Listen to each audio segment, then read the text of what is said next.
Hello. Hello. Today's episode of Chatterbox was recorded with James Acaster, but it was actually meant to be an episode of our other podcast, My New Football Club, where we interview people about supporting their local football club. But we actually never got round to talking about that, so we're going to put it out as today's Chatterbox. But if you want to check out our other podcast, it's My New Football Club, and it's sort of about football. It's not really. You can listen to it if you don't like football, because it's just us talking bollocks again with people. So yeah, check that out. But enjoy today's episode. Merry Christmas. Bye.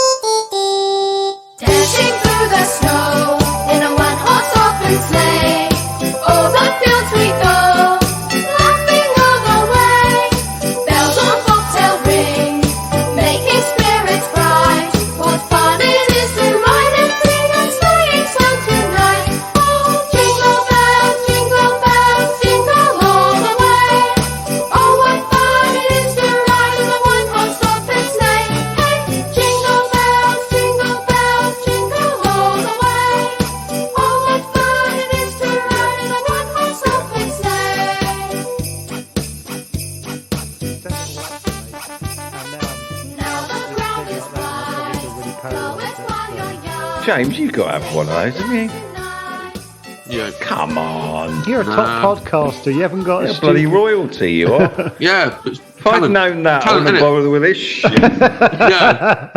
Stuff like that is for people. That's people panicking. Don't say this seriously. You're panicking and you're overthinking it. You started at multiple podcast formats because you don't know what to do. We are throwing shit at the wall. You have no idea what damage you're doing. No, we're all over it. I've known you long enough. I know how to get in your head. I guess you just want to do the one and do it well. Just you know. What's that feel like? Take the time to think of a good format. Pick, pair it with the best person for. Don't get me wrong. You guys are a good duo. Listen, James, we spoke to Ed. He said you two were fucking, you didn't know what you were doing. You just happened to land on a... Not wrong. Not right. No. I don't know why he said that. He keeps saying he still can't believe it's going. Yeah. Yeah. Well, he'll tell you that I genuinely thought we were just going to do 10 episodes and that was it. Yeah. How many have you done? 100 and something now. 109. 109 for you guys. Is that all the same format, or is that collection? No, that's just one of them, yeah. In 4 months. One of them. That's great. That's great. It's not bad, is it? Yeah. We're going for quantity. Well done, actually. Thanks. Fucking hell. Yeah, fucking hell. Well, this one is... what's this? Isn't this... Has it started yet? Has it started? Yeah, this is... Is this the Canal podcast? No, don't tell him we thought of another one. The Canal one? Go on. Well, I'm not having What's any the Canal one? Yeah, what is the Canal one, David? And well, you came alive because you love canals and you were like, oh, bloody hell, yeah, we can do this, we can do that. All right, leave that bit out. Yeah. So you love Canal. Don't say leave that bit out. Come on, we'll be here forever. I enjoy a canal, and David knows this, and he had the idea of me taking him down a canal and giving him facts and figures and interesting things to know about canals as we bobbed along down a canal. And this is the interesting bit, James. Halfway along, we stop in a pub. Yeah. So yeah. And that's not that bad. And then we take John Robbins' idea and slide that into ours for 10 minutes. Then slide. John Robbins' original idea when he when he gets someone to list their 5 dream drinks in the dream pub. That idea that John Robbins had. That John Robbins. Oh, don't steal that! Don't steal off John Robbins. We were all over that when that came out. Yeah, don't worry, mate. See what John Robbins is doing there. Yeah. To be fair, doesn't matter who you are. You don't have to be in the industry, do you? He's only in the top 30. He hasn't. Well, he's about 4 ahead of us usually. Well. I think the canal idea would be a good TV show because essentially you want to see you guys. It's been done. It's been done, James. Yeah. It's like Brunella Scales. We haven't got an original idea in our head, mate. Well, just annoyed that John nicked yours before we did.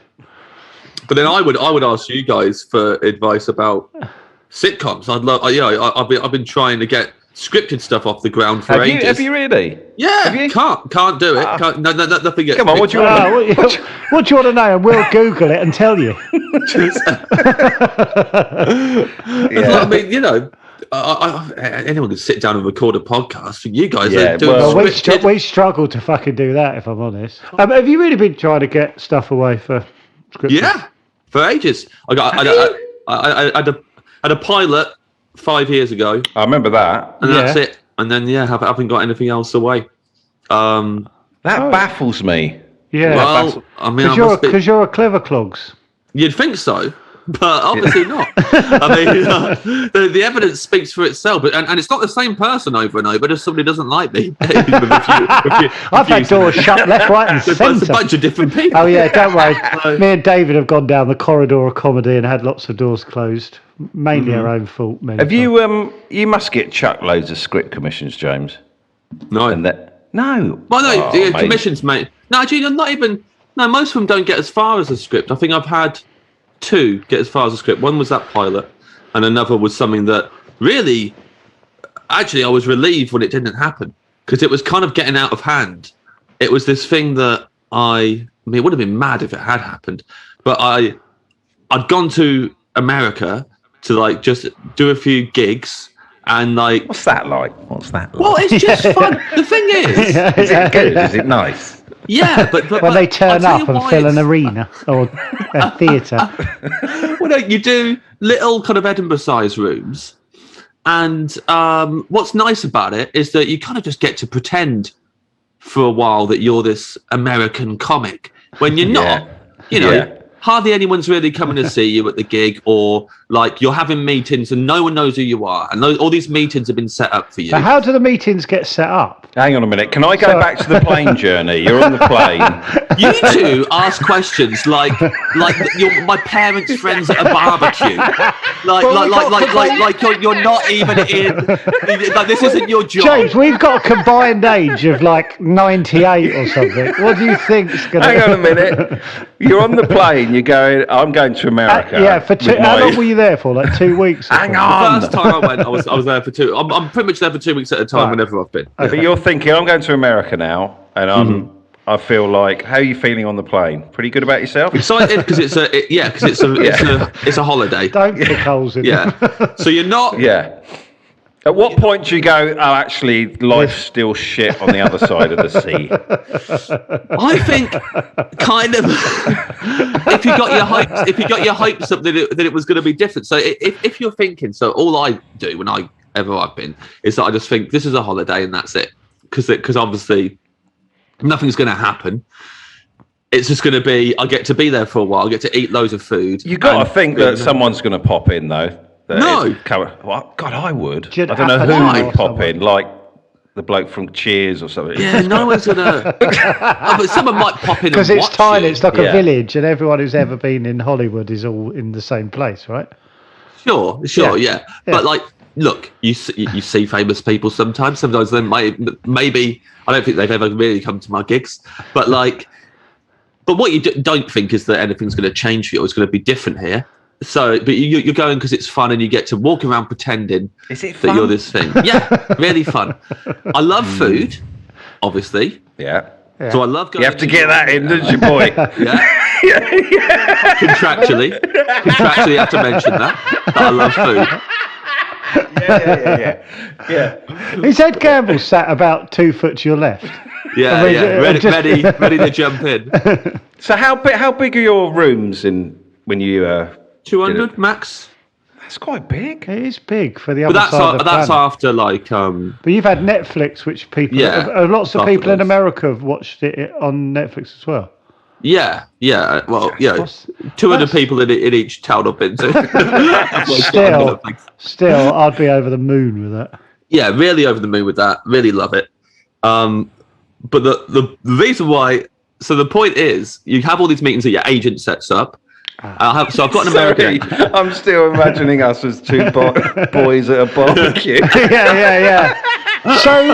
So how did you get into comedy? Were you funny at school? Were you the... Get paid for that. Yeah. Sorry, James, go on. But yeah, so the meetings are just set up by agents to answer Joe's earlier question. If you go there and for a second think it's gonna change your life, then you really are like, oh, life is just a shit here and it's horrible. But if you go and you just pretend for 2 weeks that you're this American comic and you just believe and you let yourself just like get excited that you're going to a gig on the subway and never mind how many people are going to be there or if they're going to like it. Yeah, it's just excited to pretend for that amount of time. I love that. Did you do any of those gigs, like a mixed lineup? Yeah. And were there any headliners that you recognised or knew that you went, bloody hell, there's Johnny Big Balls? I don't think I was on any of those bills where it was like, yeah. I've had friends who have gone there and like they've done the Comedy Cellar and stuff, and Chris Rock has popped in and stuff. I've not done any of that. Yeah, because I imagine that happens all the time because you watch like the comedian Jerry Seinfeld thing, and it's just him, Chris Rock, and some other people I vaguely recognise every night, and then they always have food afterwards, which I always found quite disconcerting because why haven't they just left? You'd probably Chris Rock would come in and you go, fuck me, he's a bit much. How long's he doing? That's what bugged me. I'm like, because I'll be like going, I was getting later and later. I'm like, oh, fucking hell. Yeah. Yeah. So, James, 4 specials came out. Yeah. You were Queen Bee. Is that the right phrase? The Emperor. Queen Bee. He's the Emperor. He's the Emperor. He became the Emperor. Yeah. What was that like? Surely you had your meetings after that and they wanted a piece of you. No, I mean I had meetings after that. Your timing's bad then, isn't it? Really, you went and had all your meetings 2.5 years before you released 4 specials that were. I've had meetings since then, but like I think the thing is, and to be fair to them, like we all rack our brains thinking like, what is it? How do I get in? But really, I just think like I haven't had ideas that really suit me and are good enough yet for TV and other things. You know, that's all it is. I think. Well, maybe. I don't really walk away from these things and go, they're fucking idiots. What the hell is the matter? I'm just amazed they don't just give you a little vehicle. It's bizarre. But then I don't know. I think they would be. That's short-sighted. I think because just because I can do stand-up doesn't mean I'm going to be able to write. Yeah, but at least give you a go and let you fuck it up. Fucking hell. Yeah, you could be the next Bradley Well, maybe Wolf. they did on that pilot. You know, that pilot's probably getting handed around. Just so you know, he can't do it. Watch this. Right. All right, Joe, chill out. There's a lot of laughter there. Yeah, I mean, I've seen the pilot. I've seen the pilot. Right. Yeah. I mean, I would be, if I was an up-and-coming comic, I'll be listening to this go, oh, fuck it. Like you've got as high as you can, and, you know, if you're still not giving opportunities. no up-and-coming comics are listening to this, mate. Come on. Do you know what? That's really Fair true. enough. Yeah. If you are God, an there up-and-coming, are there? yeah, No, what? to, No, yeah, fair enough. Fucking hell, yeah. Listen to I don't know, but it's. I think. Yeah, you know. Actually, I think especially over there, I feel like the meetings are pretty. They know what they want, and it's not just. You know, they go, "Oh, you did those Netflix shows, so therefore, have whatever you like." Would be crazy, but. Sorry. Yeah. No, I was just going to. Did you do? Was it that? What's that week where everyone goes and auditions? Have you done that? Oh no, I've not done that. No. What's that called? It's pilot. Pilot Brett did Pilot that. That season. sounded horrendous. God Almighty! It sounds like the worst thing on earth. I think you need, not you, one needs muscles going over there. Yeah. You need, not you, one. Yeah. Well, yeah. I think you need a body you said on you. Not you twice. Is any reason? Yeah, because really. you two are looking back at me. I'm saying all of us need muscles. Yeah, we all need muscles going over Yeah. there. Probably. I mean, auditions. I'm bad at auditions anyway. Are you guys good at auditions? Honestly, I've got some. Oh, no. Over the last 4 months, we've discussed this a few times. Yeah, this is. Sure. So This is bad territory for us. I've only really started getting auditions during the pandemic, so I never really had auditions. I never got called in for anything really before that. There was one casting agent who would get me in for stuff, and that was every time I had an audition, I already knew who who was in charge of casting for it, because it was always the same lady, and there's like 4 or 5 off of her, and that was it really. I never got auditions for anything else. And then in the pandemic, I've been given more, but they're all self-tapes. So someone with no real experience of auditioning, then having to do self-tapes in their house, and I've hardly really, well, I've not really acted in anything either. So like my acting experience is minimal. So like, I mean, you send them away going, I think you can edit those to make you look good. Yeah. If you're good at editing, I think you do cheeky little jump cuts, and they go, "Oh, this guy's good. Yeah. This guy's creative."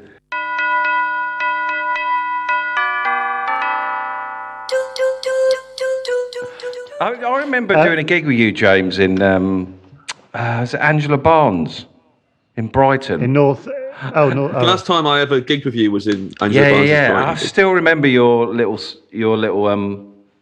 I don't know. You were stood on a chair by a window, and but I was driving my little car the other day, and you came up for some reason. I was like, I remember James when he's done well for himself. I remember that gig. It was. I've never seen you do it since, but you walked on stage carrying about 50 like massive toilet rolls. Yeah, in your arms, in both arms, and you walked on through the audience, and because it's this little room, and you had to get to the stage, and you really had to. It was difficult enough for any comic to get to the stage through the audience. And you walked through it, carrying all these bog rolls, and it was instantly funny. And my friend who had come to see me, because she lived in Brighton, just couldn't stop talking about you afterwards. Well, me and Joe have spoken about that, where we went through phases of let's just take anything from behind the stage and take it onto the stage and be a bit mad. Now when I hear me doing that, I'm like, oh, for fuck's sake, just do the set. It was brilliant.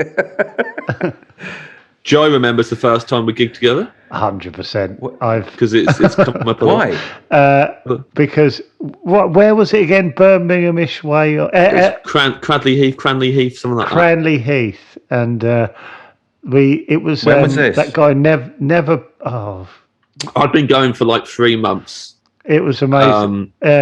Joe was opening. Doing the opening 20. Whose gig was it again? John Briley's gig. He never booked me. He fucking hated me. No, he never booked me after this.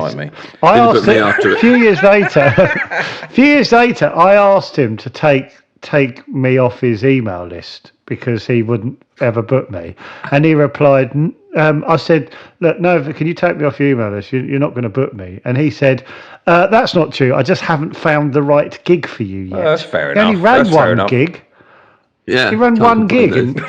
But so I opened and died. The guy said, "Look, this is quite a middle class audience, so try not to be too rude." And something else, just basically a bit sort of like, this is who you're dealing with. So I went on, died. And did you die? James, yeah. He didn't die I don't believe compared to what I did after him. Well, yeah, comparatively, yeah, but then the level of what... I wasn't sitting there thinking you were dying. I was sitting there thinking this is going quite well. And I remember you saying to an audience member, there's a guy talking of muscles with big muscly arms, and Joe looked at him. So, I mean, this shows how Joe's exactly the same now as he was then. It's over 10 years ago. Looked at this guy and went, oh, I'd love arms like that. And then went around me. And really made the guy uncomfortable. That's good, Joe. That's good. How did I think of that in the moment? Are you quite proud of that, thinking back? It's not a bad little line, that. It's not bad for in the moment for after a 2-hour drive. Yeah. But anyway, so I did do amazingly, and then James went on, and we'd been retold that they don't like rudeness, and the audience started to turn a bit. So I don't know how you ended up on your knees, Well, simulating. basically, I mean, It was astonishing. It was 3 months in. my favourite, genuinely stand-up. one of my favourite memories of comedy. Genuinely. 3 months into doing stand-up, you got to remember, David. And I don't know what I'm doing. I'm trying all of my material that I've ever come up with, and it's all failing. And Joe can tell this because I don't remember it that well. But yeah, I'm on my knees. I don't know how you got on your knees. I remember it. I remember what I remember about it. You were doing a bit that didn't need to go into math. It just jumped quite quickly into wank. So it had nothing to do with wanking. Yeah. And then you it wasn't going well. So you said something like, Not I might going as well. well, just silence. But it was just silence. apart from me having the time of his life at the Absolute back. silence. And Paul Sinard was headliner of the gig, Yeah, and still, every time I bump into Sinard, to this day, he tells me not to worry about that gig. But do you also remember he was driving and we went and had to spend an hour at his friend's house? We did. We went to pop in at a house party on the way home. So annoyed. I was so like, I just want to go home. I'm 2.5 hours from home still. Me, you, and Terry Saunders, the Terry party boys. Saunders, fuck. Terry Saunders was comparing, wasn't he? He was, yeah. Shit, I forgot about it. So no, James did this bit and he just suddenly sort of went, I might as well be wanking, mightn't I? This is wank. So he starts sort of like going, I'm wanking. No, this is not. He's singing. I'm wanking. It was sort of in that. And I remember going, God, that's a gear change. And then, then I don't know how, but suddenly you decided to go down on your knees at the front of the stage and simulate wanking out, sort of outwardly. Oh, wow, like this. that's pretty good, to be fair. It went on for ages, and I was having the time of my life. And then I sort of remember you sort of then sort of stopping and getting up and going, right, I think I've done my time or whatever you said. And came off. And then and I was on the floor and then and I remember sort of saying to you, I think it's one of those gigs that no one's ever going to do well at. And then Paul Sinner went on and absolutely smashed it. Yeah, and we were just sort of sat there going, I guess at that point you just want straightforward gags, don't you? yeah. You'll take anything after that. I think. And then, let alone one of the best comics in the country. Was it Paul driving or was it Terry driving home? Was it Terry that was driving home? Paul was driving because that's why we stopped at his friend's house. Oh God! Yeah, it wasn't even a house party, was it? It was just they just said, "Come back to our house," and it was a good sort of 25-minute drive to their house in the first place. And then we just sat in there. Do you get off with anyone? I honestly can't remember. Knowing me, yes. Oh, we didn't. I can remember. Come on, who'd you get off with? I think maybe Terry. Maybe I got off with Terry. Yeah. Was it? Terry was good, but he had the brains to get out, didn't he? Yeah. Good. It's always nice. It's always nice when someone pops in your head and go, "Oh yeah, they got out, didn't they?" You gigged with someone, didn't you, Joey? You really rated with Matt Crosby and. Oh, James might know. Yeah, John Gordon, Dave Nichols. No, but I've heard you guys talking about them a lot. Fucking amazing. What was his name? He was Dave the real Nichols. deal. His name was John. His real name's John Gordon, but his stage name was Dave Nichols because Dave. Oh, I thought it was two blokes. No. John Gordon's John's his real name, but his stage name was Dave Nichols because Dave Nichols was his best mate, so he just used his best mate's name. Funny. And then after about 4 years of knowing him, he went, "Oh no, my real name's John." And then he also found out he's got a twin. He's one of those people that constantly kind of gives you new bits of information. You go, fucking what? But he was brilliant, and he just fucking he just would die really badly and then just have the most amazing kind of conversations with the crowd. Yeah. And it was just always fucking brilliant. And then he just went, oh, this is pointless. And because he went, I remember him going, I've got quite a good job in pensions law, so I'm not going to give that up. No. And I remember going, yeah. And he'd bought a house and all that kind of stuff before anyone. I was like, yeah, that does sound better. Do you think that's like, because when you say, yeah, that sounds better, is that just a fantasy that you like to indulge? Because you wouldn't, because if you wanted to, I couldn't do it. I couldn't do it. You could quit. Yeah, but there's a part of you that enjoys how shambolic the adventure is Yeah. of doing something like this. Like it's not necessarily that we're going for this. It's like talking about America earlier.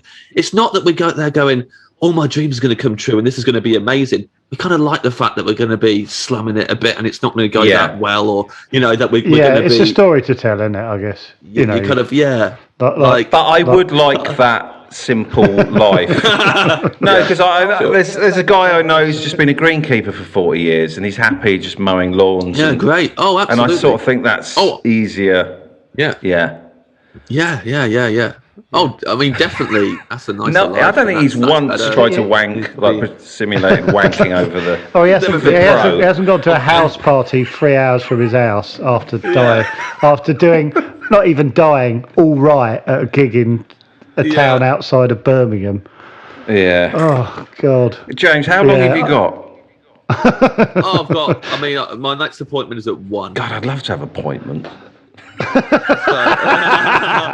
We're living through you, I think. Even when you're not here, we talk about you. Can we come back on for half an hour? Is that all right? Of course. Okay. Yeah. This is wonderful. Is it the same link? Yeah. Okay. Yeah. See you in a bit, guys. But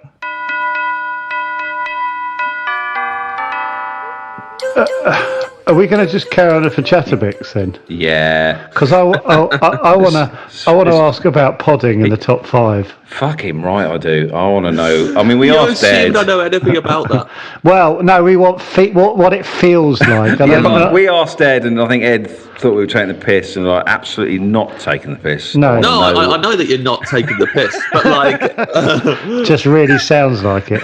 Yeah. I want to know what it's like being in the top 3. Basically, you and Rob consistently. Beckett. Yeah. And Shag Married Annoyed. Basically. Well, they're right. I don't want to, but Rob and Josh seem to have glued to number 1 at the moment. Doesn't that annoy you, James? Do you look at the charts? You look at the charts like we do. We look at the charts. Of course not.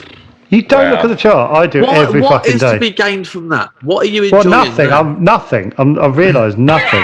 Yeah. I have no idea. I'm just looking at it now. See, that's admirable, James. I have no idea. You're fourth at the moment. Lovely. Yeah, but they must get to a point where you don't need to look at the charts. Yeah, because you're in the top 5. You just got a regular top 5 every day. But that's not what... We're 37th. Look at that turd. Imagine being 37. Well, I don't know. To be honest, it would feel the same to me as being in the top 5. I mean... Yeah, but we've never felt... We don't know what it's like. So once we get in the top 5, we'll go, oh, right, it's not worth it. Yeah, because we're teetering every day going, what are we doing this for? Because I want the trappings that come with the top 5. That's what I'm saying. What are the trappings? I would say, what are we doing this for? Is a very valid question. Yeah. And if the answer is to be in the top 5, then you should stop because. Well, you're right, but I'm not going to. Regardless of who you are, even if you're number 1, if your reason for doing it is to be in the top 5, you should stop doing the podcast. Well, okay, then we should stop because I think that is my point. It didn't start off as my point, but it is my point now because me and David have conversations like, if we get a guest on, they retweet it, we will go up the charts. And that is genuinely That's what you think happens. Yeah. Well, Ed said it helps. He says there's a lovely little relationship going on there. Okay. Wow. You've got to start listening to Ed. If you want to get into that top 2, you've got to start listening to the guy Ed is at the more front. on top of this than I am. This Clearly, sort of stuff. He knows how to do all this. However, here's what I would say. I was invited onto a podcast today to talk about lower league football. Yeah. What has happened is, a few times. First of all, we logged on, and David had unbearable distortion in his headphones, and on 3 occasions had to end the meeting and restart it again. Yeah, but that must happen to the best of them. No, never happened to us ever once. Then we've had 107 episodes of basically going, I can't hear you. Yeah. That noise is awful. I'm going to have to use the Zoom but record. You've got a little proddy, haven't you? You've got Ben, the producer. Yeah, what's that like? had that happen regularly, if I regularly was on podcast recordings and I couldn't hear my co-hosts, and I ended up 37 on the charts, I would be fucking delighted. I would be absolutely ecstatic. I'd be like, we can't hear each other half the time. We abandon what the actual podcast is and go, shall we just bung this on our other podcast? We actually don't. We run out of time on the clock on the Zoom meeting and have to start again and get them to come back. Yeah, that's been if all that happened and I was still at 37 on the charts, I would be absolutely delighted. I'll be like, this is fucking great. You've put a positive spin on this, and I thank you for that. Because that Zoom, the time on the Zoom has been a bit of a niggle, isn't it, recently? Yeah, because we people. For their podcast, just get the longer Zoom call. We sort of didn't worry about you logging off and logging on, but we had Craig Cash on the other day, and that felt tricky. Yeah, just going, all you've done. Yeah, sorry, do you mind? Yeah, Craig Cash isn't putting up with that. No, it turns out that. I still want to know, James. At what point did you go? We've got something here, Ed. And we should definitely keep doing it, even because because we're flying up the charts. There must have been a tipping point. You had a guest, and you went, "Hang on." Yeah, we've got Ed Sheeran. Yeah, obviously Joe's banging on about you having Ed Sheeran. We did get Ed Sheeran, yeah. Is he? He's banging on about it a lot. Tell me the process of finding out you've got Ed Sheeran. That hit you hard, didn't it, Joe? Yeah. That's funny. This is very interesting. Well, because I went, because we were talking about, actually, which is quite tragic, on the podcast, talking about how we get up the charts. And I said, off menu, have got Ed Sheeran. Yes. And David went, yeah. And I said, well, he's massive in the chart, in the pop charts and everything. And David took a bit of convincing that was mind-blowing. I don't really know Ed Sheeran, so when I looked into it, I thought that's phenomenal. Yeah, it's insane. Yeah. But he's like, he's as famous as it's like getting David Beckham on. Like same level of fun. David Beckham wouldn't do it. Okay, well, it's not like that. How does that make you feel? Not being able to get Bexy. Yeah, pretty bad. But you haven't tried. That's the thing. But people like him when they're doing it, he's promoting an album. Yeah. So he just goes on the podcast that we just get a lot of downloads. So he goes. How many? How many do you need to get Ed Sheeran? I don't want to know this. We'll tell you how many we get if you tell me. I don't know. Right, just say I don't know how many we get a week. Again, Ed would know, and Benito would know. I know. I've just texted him, and I know roughly. Genuinely, just text him. Say, come on the pod. I want facts and figures. I want data. Yeah, I know. I want graphs. I don't know any of that. I know like the last kind of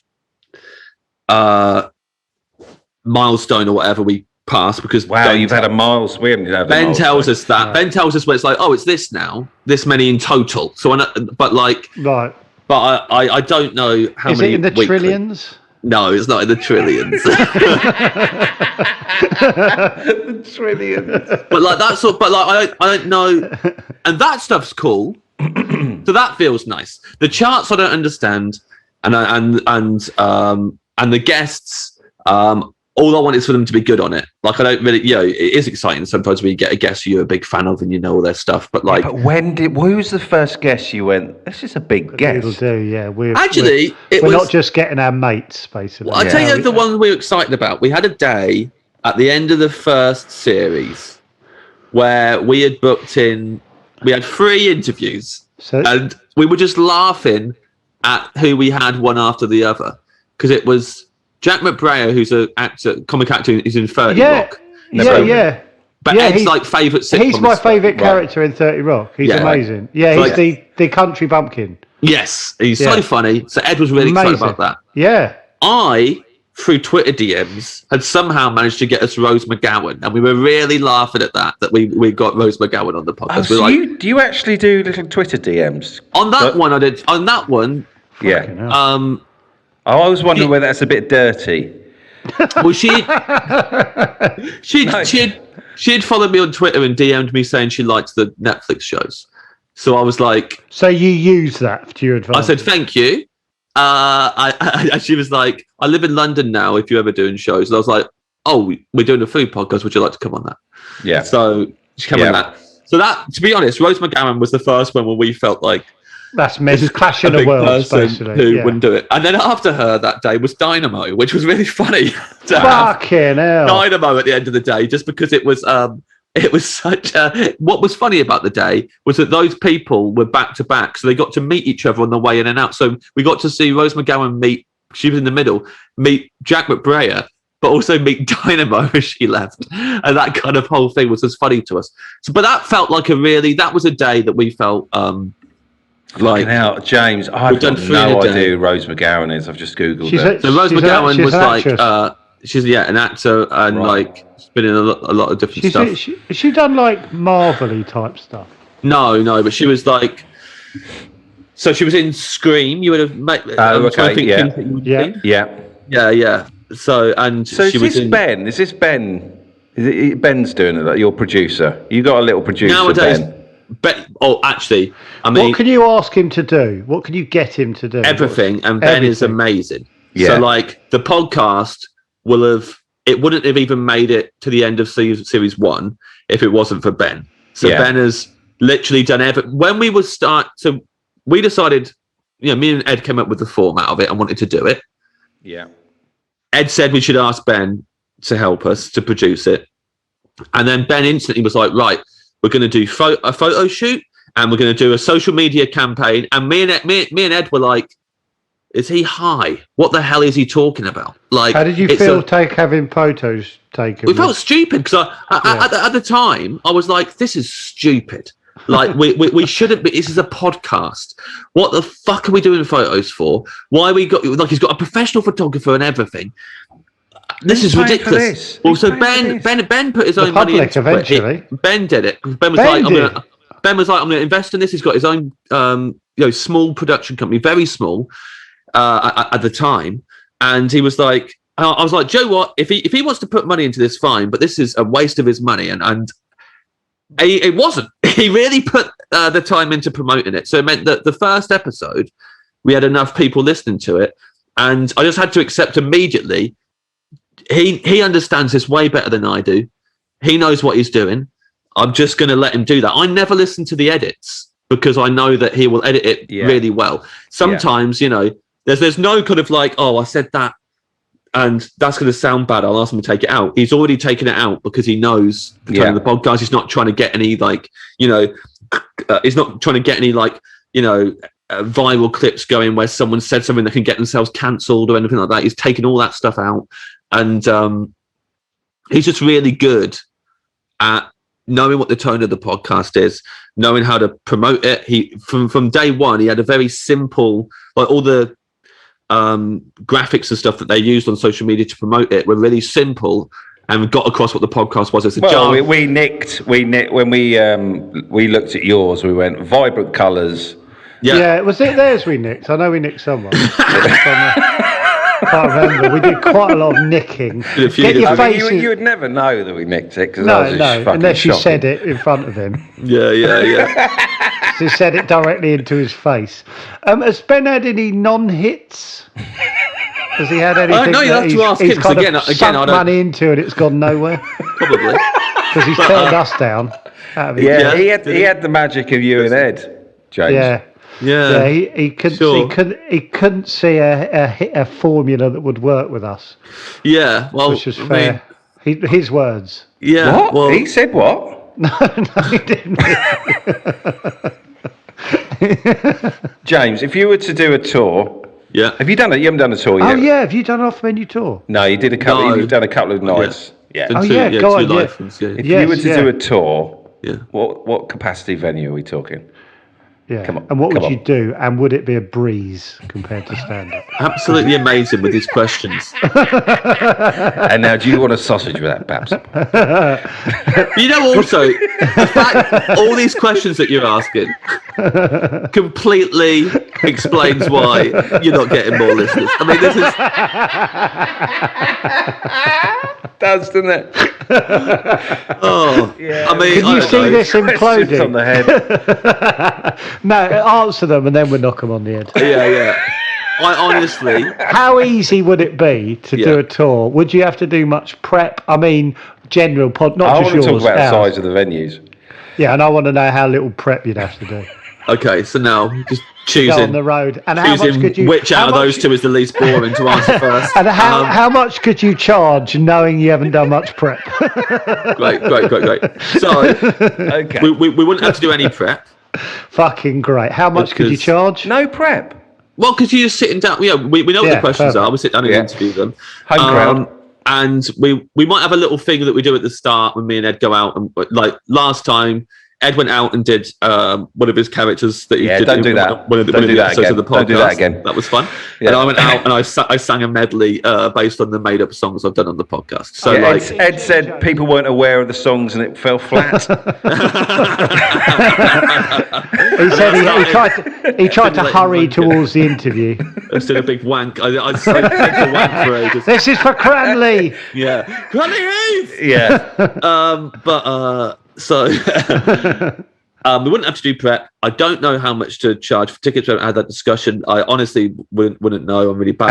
How big's the room? Sort of stuff. James? Yeah, what sort of venues are you I talking? also don't know with that. I would be always very conservative and kind of Ben would probably go big just to go, look, back yourselves. Yeah, Let's book I a think 3,000 seater. Back yourselves. there's Honestly, no way I'll do we a would do push. something that big. I think. Well, I- Ben would push that. Maybe. I think. Ben Maybe would go Ben through would. it.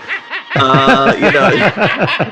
We got to get Ben on here. Well, to be honest, Drop Ben if you down. really want the answer to these questions, you should get Ben on it. Ben would be able to answer them. He would probably ask you to, pitch his voice down or something so people don't know what you sound Just like. want the fucking answer. Yeah, I want to know what. If you're doing a 3,000 seater and you're third, I mean, we're not going to And do a we're- 3,000 seater, but carry on. we'll see. Let's say 1,000, 37th. and even that, I'm not 1,000. So how comfortable I'd be. booking per 1,000 seats across the country. place, how many seats would you go down per position? What, in the charts? Yeah. What the fuck are you on about? You absolute moron. No, stay with me. So, Yeah. because Chris Ramsey did 10,000 the other day. How do you and you're- know this, Joe? Why are you looking this up? What else am I meant to be doing? Do your own stuff. Chris Ramsey That's hard work. Chris What do you think we're Ramsey's on not sitting about? around Googling how much everyone else is doing. He's just doing his thing with his wife. Yeah, well, he would be if he was on 37 Yeah, in the exactly. charts. You don't No, look down, it's you not. look It's up. easy up the top, isn't it, for you guys? Yeah, you got this the wrong way round. It's not that you're 37 and so you look at everything else. You look at everything else and so you're 37. Maybe, but we're not going to change. Oh, fucking hell. Yeah, John we'll Robbins? move Getting away with Robbins. murder? Yeah. That's something we can both agree on. He knows that, doesn't he? Come Yeah. It's got to. Have you spoken to him about it? No, it's no point. You see it and you go, fucking hell, mate. I'm on a text group with Robbins. I speak to him all the time. Yeah. So you're like, You skirt around it, though. oh, obviously. what's the point of bringing it up? Let him do it. He does love booze. So, good on him. But this is what I'm saying. This is why I brought up sitcoms earlier. I think your guys' approach to podcasting, it just reminds me of how I think about sitcoms. I'm always sitting around going, what can I do? What sitcom can I do? Yeah. Maybe this, maybe this, maybe this, maybe this. Oh, no, and none of it's really working. And you guys have had, 2 sitcoms made now, at least? Yeah. I don't know how. I don't know It how. comes to you easier. No, it It's how doesn't. your No. brains work. We work hard. Do Yeah. you work hard on your scripts, James? Yeah, very hard. Yeah, I imagine you do. but they always end up at a point where it's like, oh no. Yeah, but do you write on your own? Yeah. I couldn't do that. No. No, there's no fun. You're lucky in- to have found someone that you can write with. That's good. Yeah. But no, that's great. Yeah, it is hard. With when you work with someone, you realise that if you haven't got the same vision, it's fucking impossible because you'll start to sort of do that. Do you know what I mean? Like there's Move away little from each other. Here's another tip for podcasting, Joe. Yeah. less visuals, I'd say. In the space of a minute, you've done a reference to the fact that David was looking over his shoulder, which the listener I forget that. Yeah, other and then people you just can't see it. you start to go like that, and the listener has no idea what you're talking about. You say that, James, but we've been advised to put this on YouTube. Yeah, so we're moving into that world. Well, You might want to. I didn't know this was going to be on. I'm having a bad hair day, bad skin day. This is awful for me. No, you'd get an email saying, you would get an email afterwards or before saying, yeah, James, would you mind being? And you can say, no, I'll say no. I'll say no.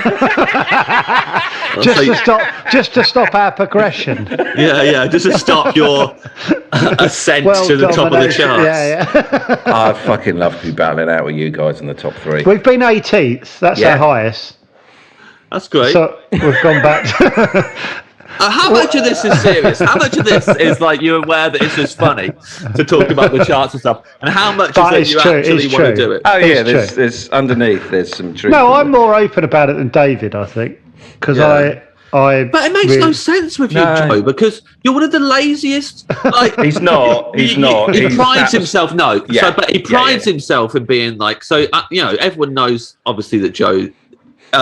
You don't get to where Joe is without being ruthlessly ambitious. Without having work.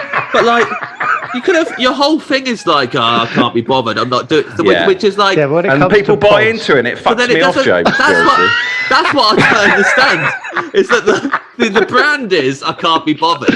Yeah, look at my suit, look at my trainers, whatever. You're mixing it up with I desperately want to be at the top of the charts. I didn't see it coming, if I'm honest, James. I did not see it coming. The sheer. Well, I knew it was in my head. I didn't think I'd openly say. And now I'm going. It's quite liberating, isn't it? Yeah, it's liberating. Going. Yeah. I would love to be wildly successful at podcasts because we chat for 25 minutes and then you go. I'd love if that was enough. Wildly successful. So hold on. So at podcasting. So both of you, right, have earlier on. David went on about people loving me or something. Both of you, I would say. There's not a single comic who doesn't love you guys, who thinks you're brilliant. I can name one. I can name Really? Yeah. We'll start a little text group about it. I've never.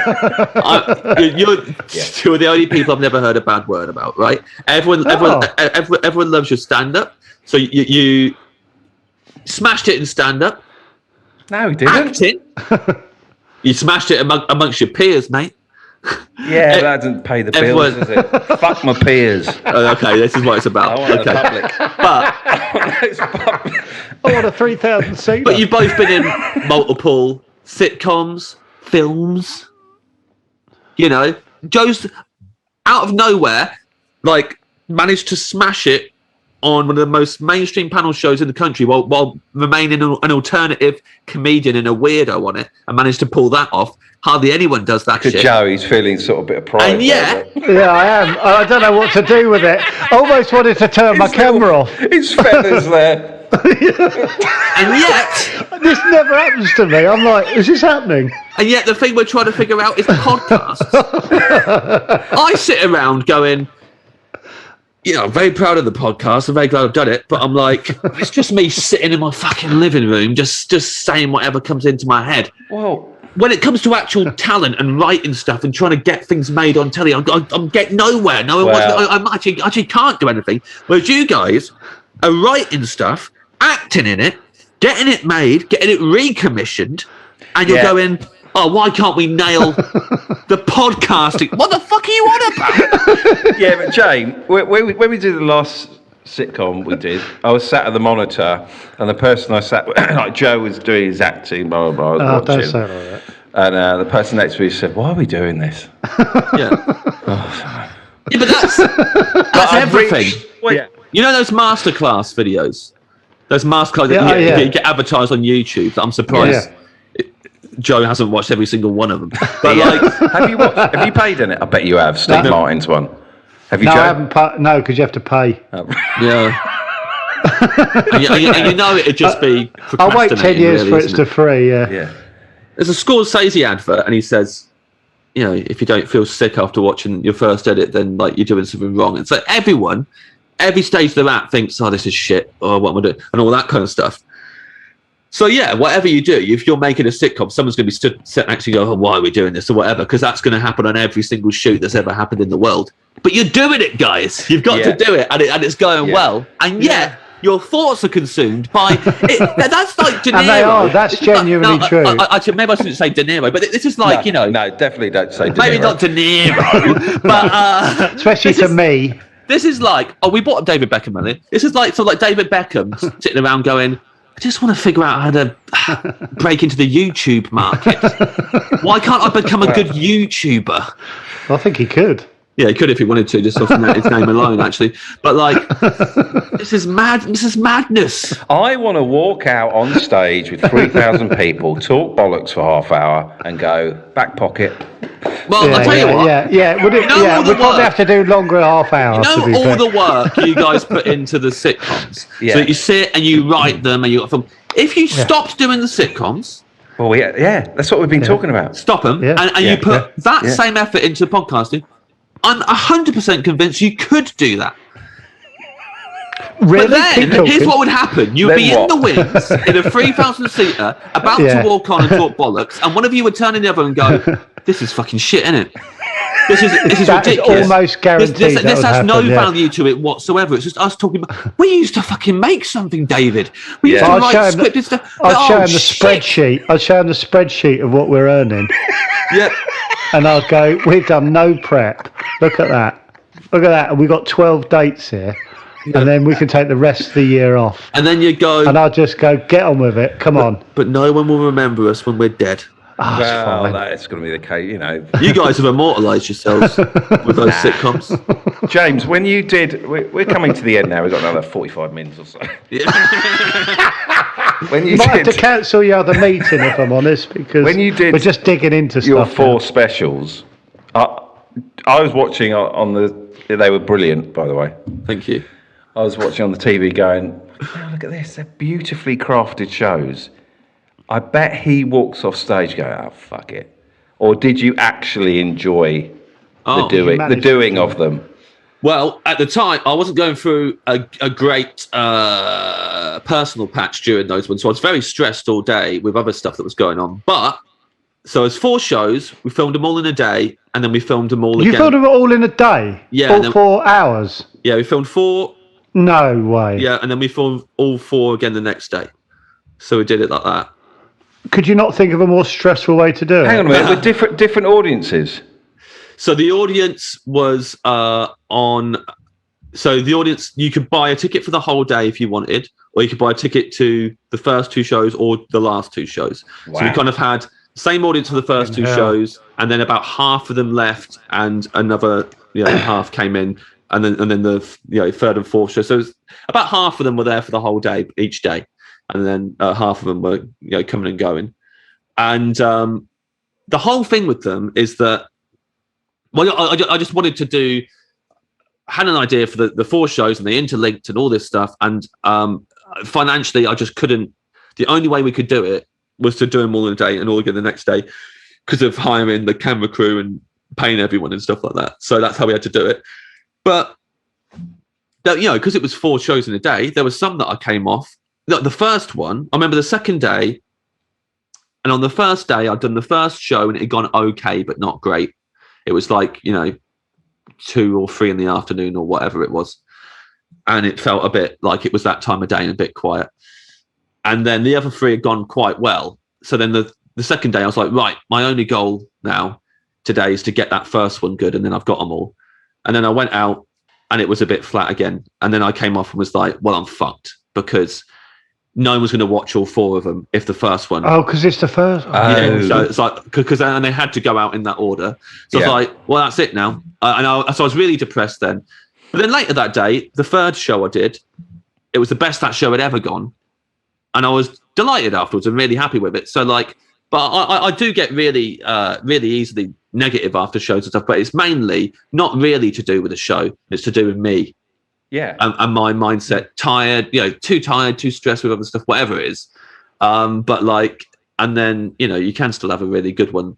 Like that 3rd show went that day and come off and feel brilliant. But then, once we were in the edit and I was editing that first show, I was like, oh no, this is fine. It actually, the audience response doesn't really matter when it's a film special. It's just if you performed it all right. And because I was performing it and really doing my best to try and make it good, it wasn't as bad as I thought it was when I watched it back. So do you feel like you have you succeeded now with stand-up? You don't really need to do it again. No, but you have though, haven't you? Yeah, because you feel like you've got other stuff you want. The way stand-up's done, isn't it? You know, you're one of those. I wouldn't say that. Well, yeah, you're one of those people that sort of like you're sort of in that Kitson sort of range. You know what I mean? People go, oh, now people have seen you the way you do it, and they're being influenced, and you know what I mean. The newer comics are kind of, oh, that's quite James Acaster. You know what I mean? Like, it's a compliment, but you're one of those. Like, there was a phase where people were being Kitson, weren't they, when they first started, and now they're. I was. You know, a lot of a lot of new comics are being exactly classic. But you know what I mean? They're being their favourite comic, and that's you know what I mean. And for the first half a year, that must be mental, because you're the sort of best stand-up for the last 10 years, I'd say. Well, that's very generous. I mean, obviously, I've got deal with that one, James. Deal with that. I could list you a lot of comics that I've seen that I'd much rather watch over myself in a heartbeat that I love over the last 10 years. But I definitely don't think. I think I would like to carry on doing it. I just have to figure out. For me, it's not even all about that stuff. It's like I just I've got we're talking a lot about our own. I guess a lot of this podcast, as much as we've been messing around, a lot of it is just talking about how success is quite relative. It's how you feel about the thing that you're doing, really. And definitely with stand-up, I really want to carry on doing it. Right. But I have to figure out a way that makes me feel like your greenkeeper friend and feel happy, and not come off and go, oh, it wasn't perfect tonight, and so now I fucking hate it. But then at the same time, so I saw an interview with Dave Grohl. I think about this all the time now, and he was saying how for ages he just didn't enjoy music as much as he should have been enjoying it. Considering how successful he was, how legendary and all this, because I'm not comparing myself to Dave Grohl, but just saying someone like him at that level. And then he said when they did the third Foo Fighters album, he was like, fuck it, I'm just going to enjoy this. I've got to start enjoying this. What's the point if I'm not enjoying myself? And he said, so I stopped worrying about everything being perfect. I just enjoyed it, and it's been great ever since, and I've just loved it ever since, and there's not been a day gone by that I don't love my job since then. And I thought, that is brilliant, and I really want that. But also, third Foo Fighters album onwards, they're shit. And like the Nirvana albums and the first two Foo Fighters albums are fucking brilliant. Yeah. And everything after that, I hate it, and I can't listen to it. And so you're like, is that what is that how it works? You can't just like love it and enjoy it and do it and have it be good at the same time. I haven't got the answer to that, by the way. But he's happier. Is he happier? That's happier. But also, people always lean into the happy thing. Like I was talking to a comic the other day about that Bo Burnham special that went out this year, Inside, and I saw that and felt really like, I may as well give up. Like if he's done that, like what's the point? Because like it's brilliant. And I saw that, James, and thought, I bet he hates himself for doing that. That's what I'm saying. So I said this to another comic, and they said, I bet he's not happy, though. And I said, why is that the thing that we go to immediately? Because, again, it's about us, not about him. We watch that, and we console ourselves instantly with, I bet he's not happy, as if we're happy. He's not as happy as I am. It's like... my thing was, he's probably very tortured, and he just thinks it's not good enough, and that edit there is not good enough. And basically, none of us are happy, which is why... we do this podcast. We do this job. But there are moments, Merry Christmas! There are moments where you have a finished product of something, and I'm sure all of us have had this, when at some point you get a finished product, because the reason I struggle with stand-up is because I can't, at the time when I'm doing it, I can't see how good or bad it is. So on stage, I often sabotage my own gigs because I think it's going shit, and then you come off and someone goes, "That was going good," you know, and I just and so like I really get in my own head. I love it when I can watch it back and go and know how I feel about it. When you make something, you've got something at the end that's actual, you know, a thing that you can watch, listen to, whatever. And then I don't care how many people like it. I don't care where it is in the charts. If I like it, then I feel good about it. If I don't like it, then I don't feel good about it. And those are the moments where I can feel, you know, happy or whatever, or the real that sense of satisfaction that I wanted when I went into this in the first place. And when I started doing what, you know, I knew I wanted to do a creative job since I was a kid because of how much genuine enjoyment I got from creating something. You know, I'd do drawings and cartoons at home and then look at them, and I would be proud of them and like them, and you know, the imagination that went into it was fun. And if you guys watch back an episode of your sitcom and it was what you wanted it to be, or it's as close as you could get it, and you don't give a fuck in that case, like how many people watched that episode. You know, so those are the things I think, like with Bo Burnham, I hope that he can watch that back and go, I do feel proud of that. I do feel happy. You know, it doesn't mean he doesn't want to keep on doing other stuff. He's going to beat himself up about other things, but I know he's obsessed with the podcast chart as well. He's trying to get up the podcast chart, Bo Burnham. He cannot climb up the podcast chart, bless him. Yeah. Zoom's about to come to an end. About to end again. And I've just had a fucking dawning realisation that James isn't on fucking Twitter, so he's not going to retweet the fuck. No, I'm not going to do it. Should we just delete this? Yeah. This isn't going to get us up the chart. Is there any way Ed can Ed retweet this? Yeah. Is that weird? He won't. Put this in a vault like Prince did with all his albums. Yeah. The one that got away. Yeah, save this for when I'm dead. Put it out. Posthumous. That's actually... That gets up the charts. That would absolutely rocket you up the charts. Fantastic. Fucking James hell. Acaster reflecting on his life and career. Yeah. Rest in peace. Genuinely had a moment there. I was like, my thoughts are with his friends and family. Send the link. So many people do that when people die. I'll never forget such and such. A wonderful actor. I'm reminded of our chat that we had. Here's the link to my podcast. Yeah. See me on Celebrity Juice tonight at 10. Oh, thank you very much, James. Thank you, guys. I've really enjoyed that chat. Hopefully that wasn't hell for you. And thanks for telling us all about Kettering Town FC. Yeah. Up the poppies, man. I'll come back on next year and do that if you can be asked. Of course. Come on, of course. To block. Absolutely. Never, ever happening. Thank you, James. Merry Thanks, guys. Christmas, mate. Merry Christmas to you. Yeah, lovely. I think really it's going to be our lovely Christmas special. Yeah. I've been thinking it's got a festive feeling to it. Yeah. Thank you, James. Cheer, Cheers, James. Cheers, guys. Take care, mate. And you. Bye. Bye.